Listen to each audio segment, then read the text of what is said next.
मंच पर विराजमान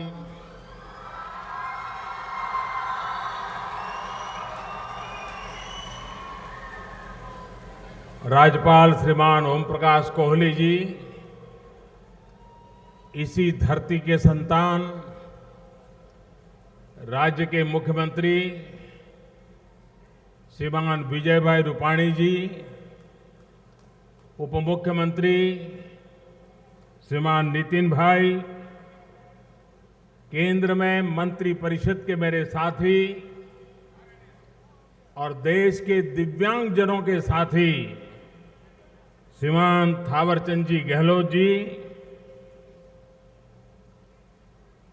केंद्र में मंत्री परिषद के मेरे साथी श्रीमान कृष्णपाल जी,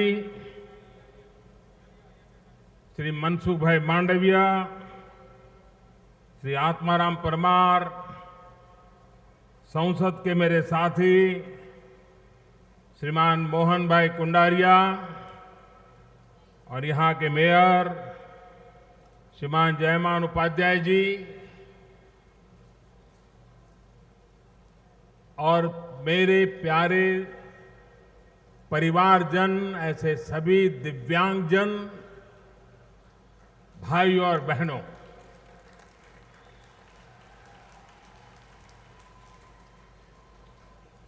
अभी विजय भाई हमारे मुख्यमंत्री जी बता रहे थे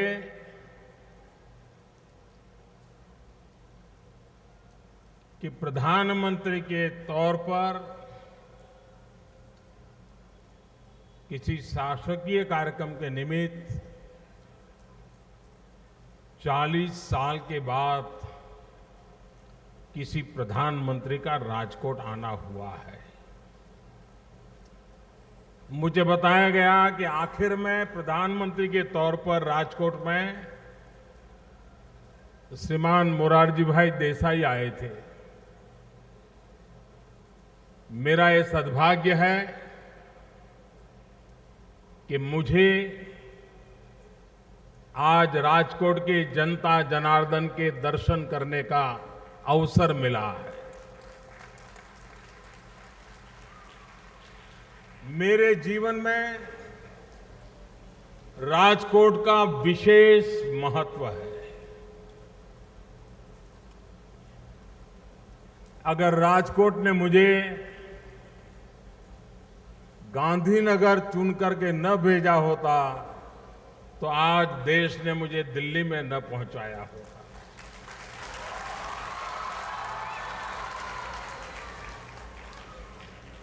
मेरी राजनीतिक यात्रा का प्रारंभ राजकोट के आशीर्वाद से हुआ, राजकोट के भरपूर प्यार से हुआ और मैं राजकोट के इस प्यार को कभी भी नहीं भूल सकता। मैं फिर एक बार राजकोट की जनता जनार्दन को सर झुका करके नमन करता हूं, प्रणाम करता हूं, वंदन करता हूं और बार बार आपसे आशीर्वाद की कामना करता हूं।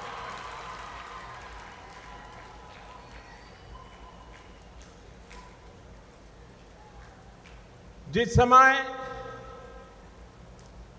एनडीए के सभी सांसदों ने मुझे नेता के रूप में चुना, प्रधानमंत्री पद का दायित्व निश्चित हुआ और उस दिन मैंने भाषण में कहा था कि मेरी सरकार इस देश के गरीबों को समर्पित है।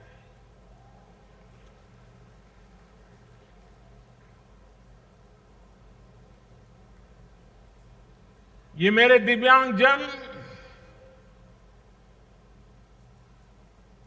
देश पे करोड़ों की तादाद में दिव्यांगजन है और दुर्भाग्य से अधिकतम मात्रा में जिस परिवार में ये संतान जन्म लेता है, ज्यादातर उस परिवार के जिम्मे ही उसका लालन पालन होता है। मैंने ऐसे कई परिवार देखे हैं, मैंने कई ऐसी माताएं देखी हैं, 25 साल, 27 साल, 30 साल की उम्र है, जीवन के सारे सपने बाकी है, शादी के बाद पहला संतान हुआ और वो भी दिव्यांग हुआ, और मैंने देखा है कि उस पति पत्नी ने, उन मां बाप ने अपने जीवन के सारे सपने उस बालक को न्यौछावर कर देते हैं। जीवन में यही की सपना रहता है कि परिवार में पैदा हुआ ये दिव्यांगजन, ईश्वर ने हमें दायित्व दिया है और इस दायित्व को ईश्वर भक्ति की तरह हमें निभाना है। ऐसे लाखों परिवार हमारे देश में। लेकिन मेरे प्यारे देशवासियों,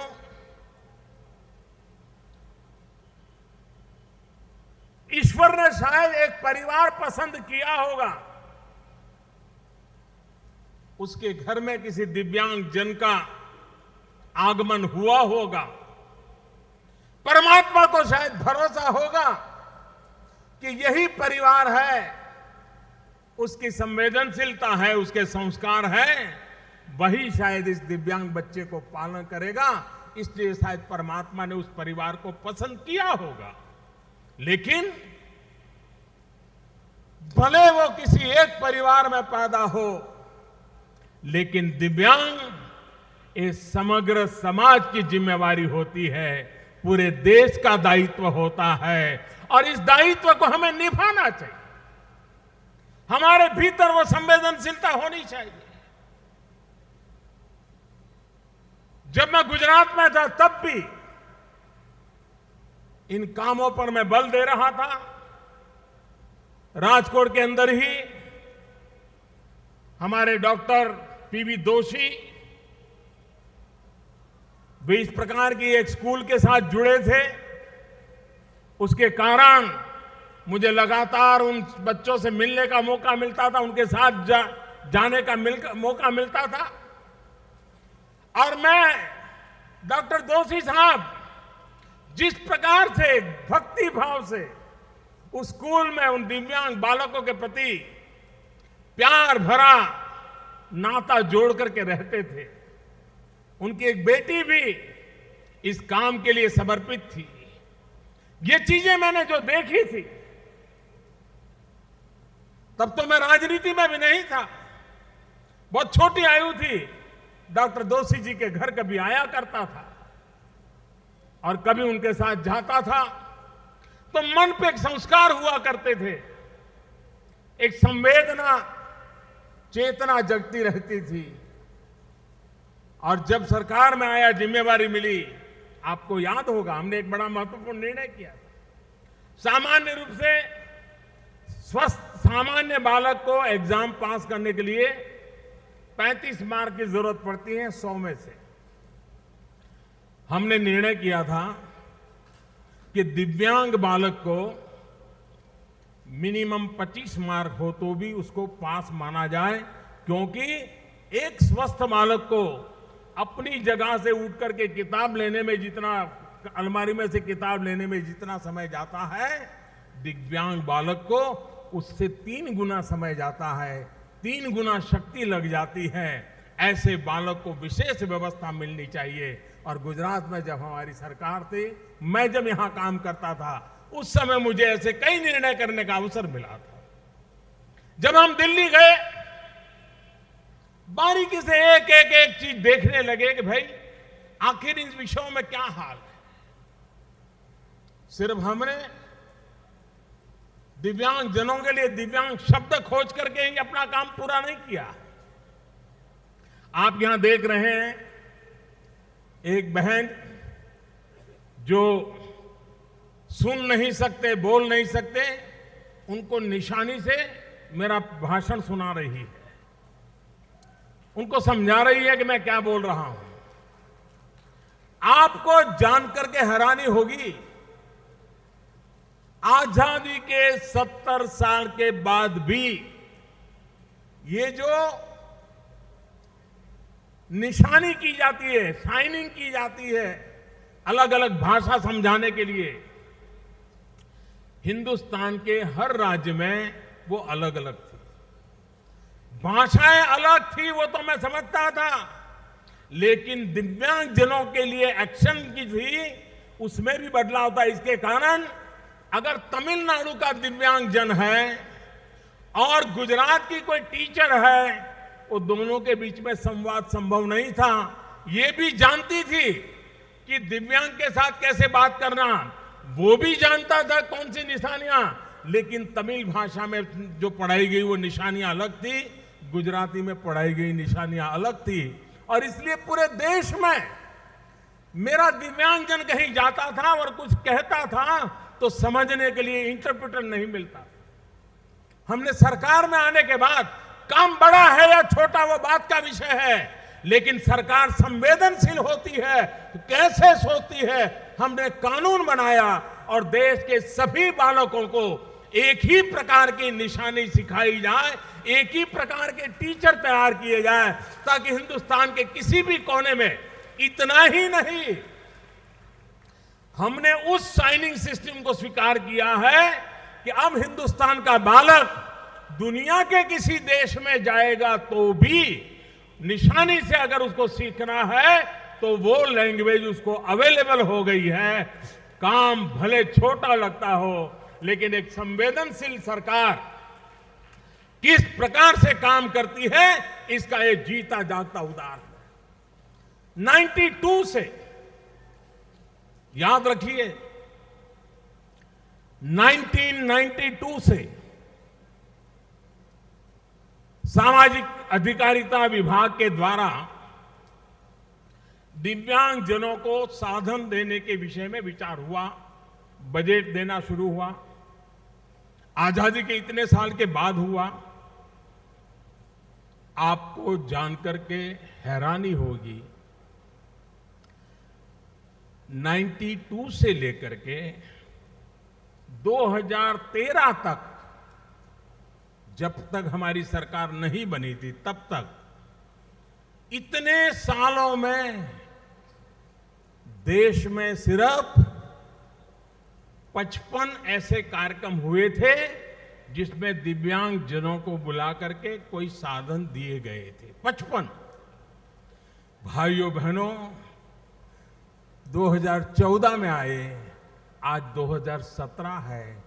3 साल के भीतर भीतर हमने 5500 कार्यक्रम किए, 5500।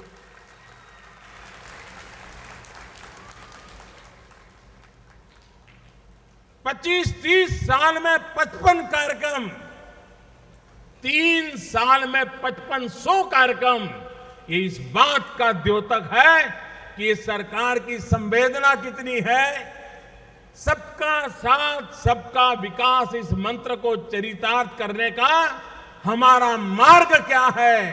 और भाइयों बहनों, एक से बढ़कर एक नए वर्ल्ड रिकॉर्ड पर स्थापित कर रहे हैं हम, दिव्यांगजनों की मदद के वर्ल्ड रिकॉर्ड।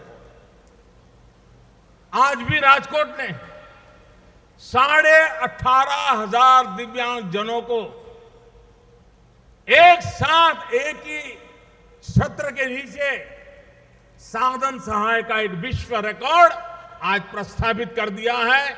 मैं गुजरात सरकार को, राजकोट के अधिकारियों को और सभी मदद करने वाले बंधुओं को हृदय से बहुत बहुत अभिनंदन करता हूं कि मेरे दिव्यांगजनों की चिंता करने के लिए इतना आगे आए। अभी मैं कुछ साधन यहां टोकन रूप कुछ दिव्यांगजनों से दे रहा था। मैं उनसे बात करने का प्रयास करता था।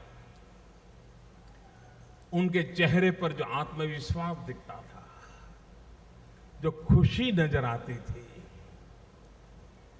इससे बड़ा जीवन का संतोष क्या हो सकता है दोस्तों। और हमारे गहलोत जी जब भी कोई कार्यक्रम बनाते हैं और कभी मुझे आग्रह करते हैं तो मेरे और कार्यक्रम को आगे पीछे करके भी दिव्यांग जनों के कार्यक्रम में जाना मैं पसंद करता हूं।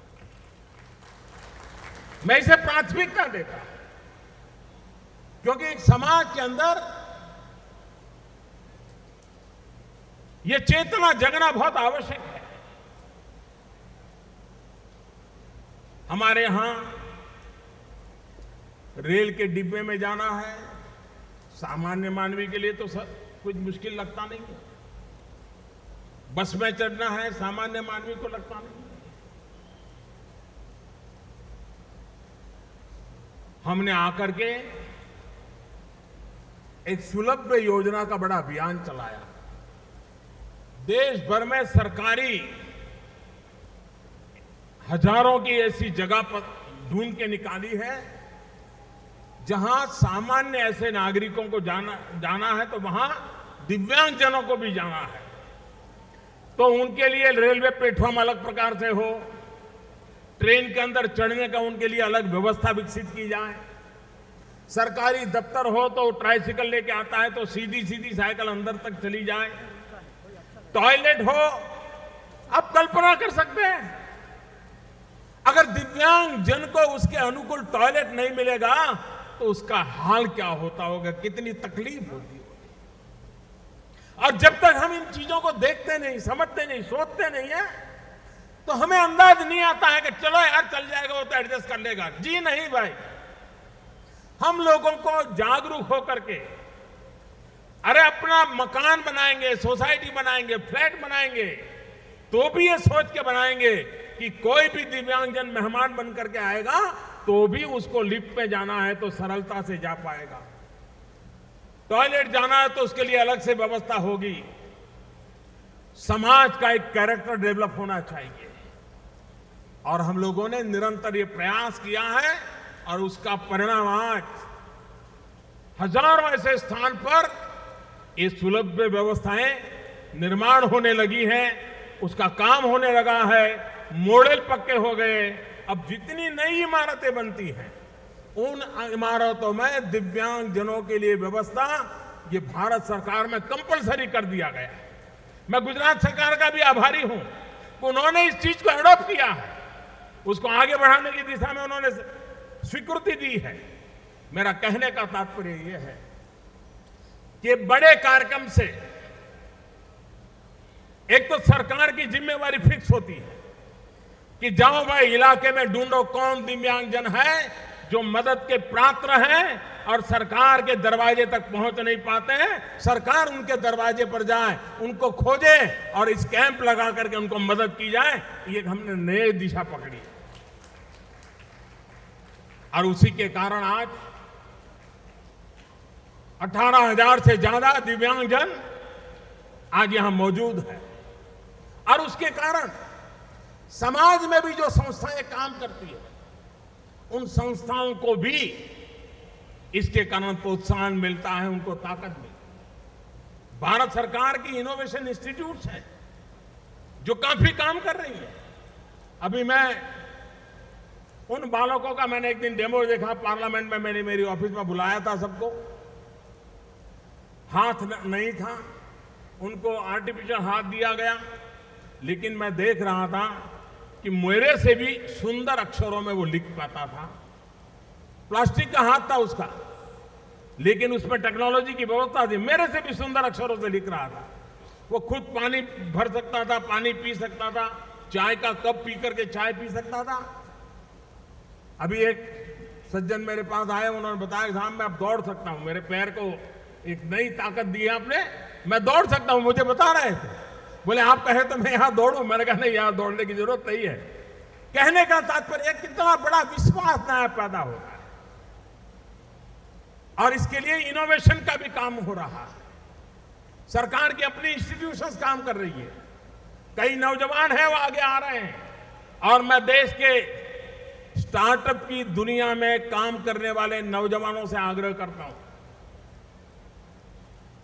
कि आप थोड़ा सा स्टडी कीजिए, दुनिया में दिव्यांग जनों के लिए किस किस प्रकार के नए आविष्कार हुए हैं, कौन सी नई चीजें डेवलप हुई हैं, कौन से नए इनोवेशन हुए हैं, दिव्यांग जन सरलता से अपनी जिंदगी का गुजारा उस एक एक्स्ट्रा साधन से कर सकता है, वो कौन सा है।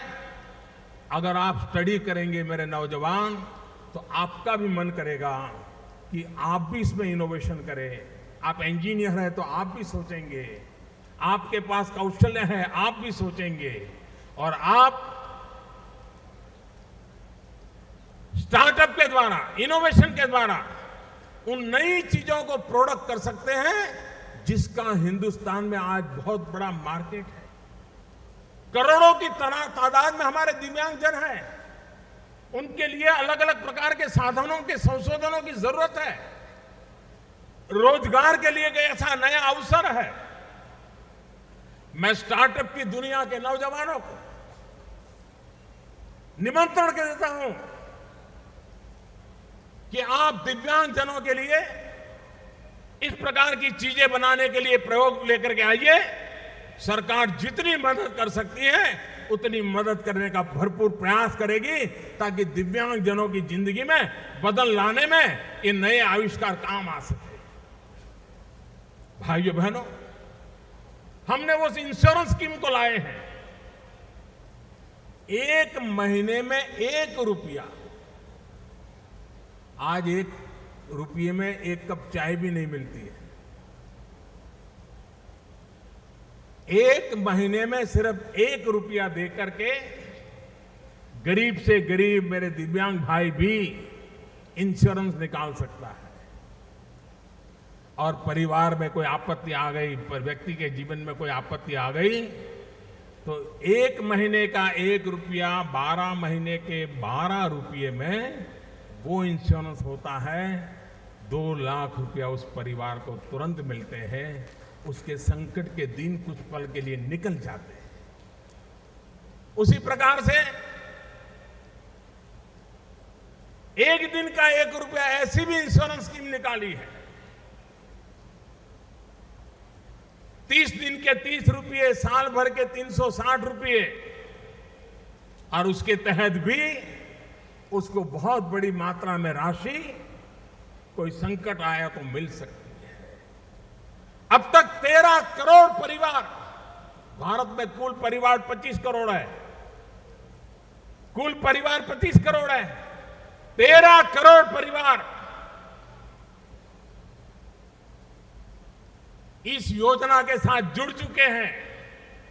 मैं सभी दिव्यांगजनों के परिवारों से आग्रह करता हूं, इस योजना का लाभ सामान्य नागरिक के लिए तो है ही है, लेकिन मेरे दिव्यांग परिवार उसको सबसे ज्यादा फायदा उठाए। जिस परिवार में एक आध भी दिव्यांग है, आप इस योजना का लाभ उठाएं। आपके बालक के भविष्य के लिए ये सरकार प्रतिबद्ध है। आप आगे आइए। साल भर के 12 रुपया निमित्त है, स्टेशनरी का भी खर्चा नहीं है, लेकिन एक प्रक्रिया के लिए है। भाइयों बहनों, ऐसी अनेक योजनाएं भारत सरकार ने गरीबों के लिए, हमारा सपना है 2022 भारत की आजादी के 75 साल होंगे। 70 साल बीत गए। करोड़ों लोग ऐसे हैं जिनके पास रहने का अपना घर नहीं है। भाइयों बहनों, 2022 तक हिंदुस्तान के हर उस परिवार को अपना मकान हो, ये सपना पूरा करने के लिए हम आगे बढ़ रहे हैं।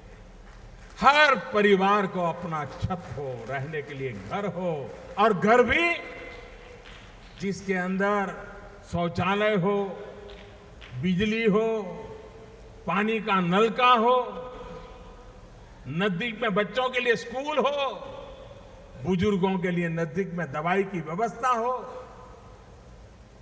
2022 तक काम बहुत बड़ा है, मैं जानता हूं। जो काम 70 साल में करने में दिक्कत आई, उसको 5 साल में करना कितना कठिन होगा, इसका मुझे पूरा अंदाज है। लेकिन भाइयों बहनों, अगर 30 साल में 55 कैंप लगते हैं और 3 साल में 5500 कैंप लग सकते हैं, तो 75 साल में नहीं हुआ वो 5 साल में भी हो सकता है। करने का माजा चाहिए, इरादा चाहिए, देश के लिए जीने की तमन्ना चाहिए, परिणाम अपने आप मिलता है दोस्तों। और उसी भाव से इस काम को करने का हमारा प्रयास है। गरीब परिवार को किस प्रकार से लाभ मिले, मध्यम वर्ग परिवार बहुत कुछ अपने बलबूते पर करता है, लेकिन उसको जितना अवसर मिलना चाहिए, गरीबी के कारण उसकी ताकत वहां की तरफ डाइवर्ट करनी पड़ती है।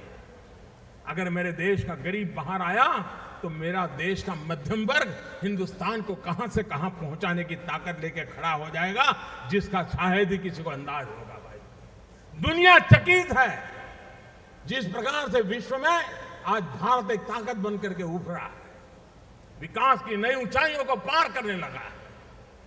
और इसलिए मेरे प्यारे राजकोट के भाइयों बहनों, आपने मुझे बहुत कुछ सिखाया है, बहुत कुछ दिया है। मेरी जिंदगी का रास्ता तय करने का काम इस राजकोट के लोगों ने किया है।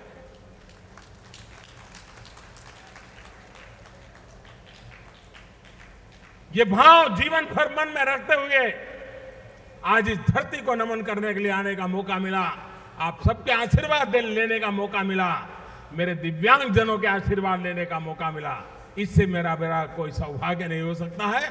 मैं फिर एक बार श्रीमान गहलोत जी, उनका डिपार्टमेंट, जो सचमुच में हिंदुस्तान में कभी किसी डिपार्टमेंट की इतनी सक्रियता भूतकाल में इस डिपार्टमेंट की किसी ने देखी नहीं, वो सक्रियता देने का काम श्रीमान गहलोत जी ने करके दिखाया है। और वो आज आपके सामने है कि 18,000 से ज्यादा मेरे दिव्यांगजनों को जो भी उनकी आवश्यकताएं हैं उसकी पूर्ति करने का एक प्रयास आज हो रहा है। मैं फिर एक बार इस धरती को नमन करता हूं, यहां के लोगों को नमन करता हूं। आप सबका बहुत बहुत धन्यवाद।